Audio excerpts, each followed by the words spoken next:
नमस्कार, जय श्री सीताराम, राम राम। आज की मेरी कथा है काकभूषण जी का कौवा बनना। काकभूषण जी कहते हैं कि मैं ब्राह्मण बना,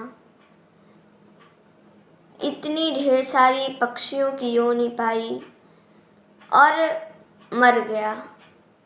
आखिरकार मैं एक बार ब्राह्मण बना तो मैंने आप सभी को बताया था कि किस प्रकार काकभूषण जी का मन पढ़ाई लिखाई में ना लगता था और उनके पिताजी मर गए। वो वन चले आए। जब वो वन चले आए तो वहाँ अनेकों आश्रम में जाते थे, अनेकों गुरुओं से मिलते थे, अनेकों संतों से मिलते थे, अनेकों राम जी के भक्तों से मिलते थे। उनका यही कार्य था और कई उपदेश भी सुनते थे।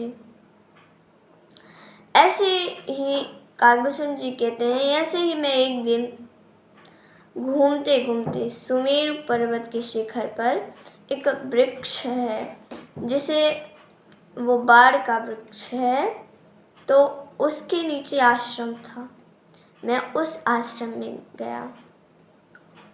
वो आश्रम लोमड़ जी ऋषि का था। मैं उसमें गया ऋषि के पास। मैंने ऋषि को प्रणाम किया। ऋषि ने बैठाया मुझे और हम दोनों ने एक दूसरे की कुशलता पूछी। उसके बाद ऋषि से मैंने उपदेश कहने को कहा। मैंने ऐसे प्रश्न पूछे तो ऋषि उसका उत्तर देते हैं और मैं प्रश्न पूछे जा रहा हूँ पर उसके उत्तर को नहीं सुन रहा हूँ। मैं ऐसे कई प्रश्न मैंने पूछे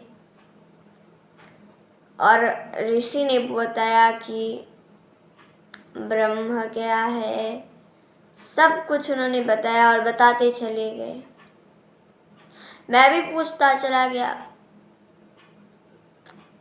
और उन ऋषि को थोड़ा क्रोध आ गया। क्रोध के चिन्ह प्रकट हो गए उनके शरीर पर। जब कोई क्रोधित होता है तो उसका जो चेहरा होता है, उसका मुख होता है, वो अलग प्रकार से हो जाता है। जो प्रसन्न होता है तो अलग प्रकार से।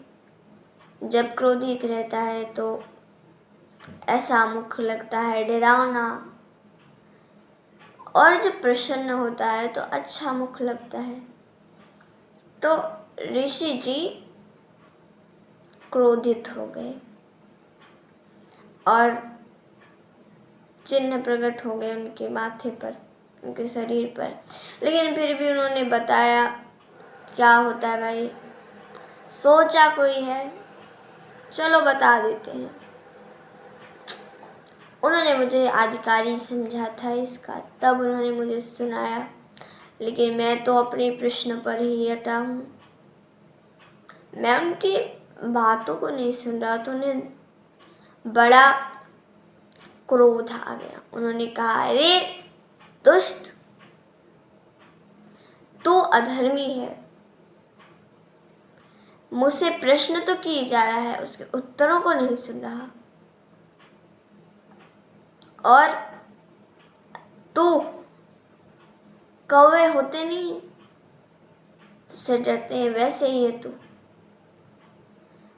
कौवों की भांति बहुत चालाक हो गया है तू, दूसरे की बातों को नहीं सुनता।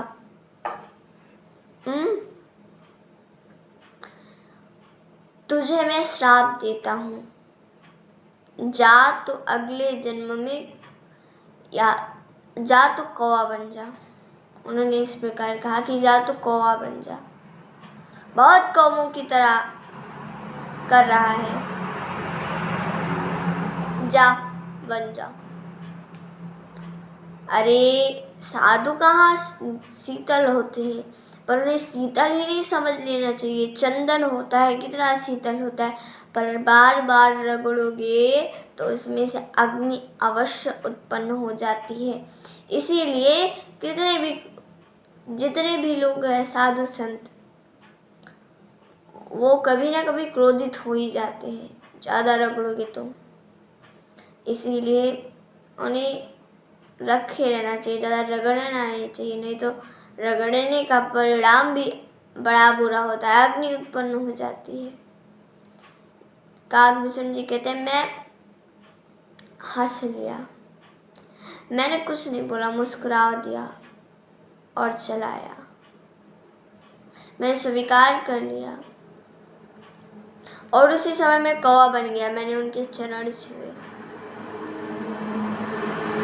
ऋषि जी के मैंने चरण छुए। इसके बाद क्या होता है, ऋषि जी क्या कहते हैं और किस प्रकार काकभूषण जी क्या करते हैं, उनके चरण को छूकर वैसे ही लौट आते हैं, क्या करते हैं, इसकी कथा हम कल सुनेंगे।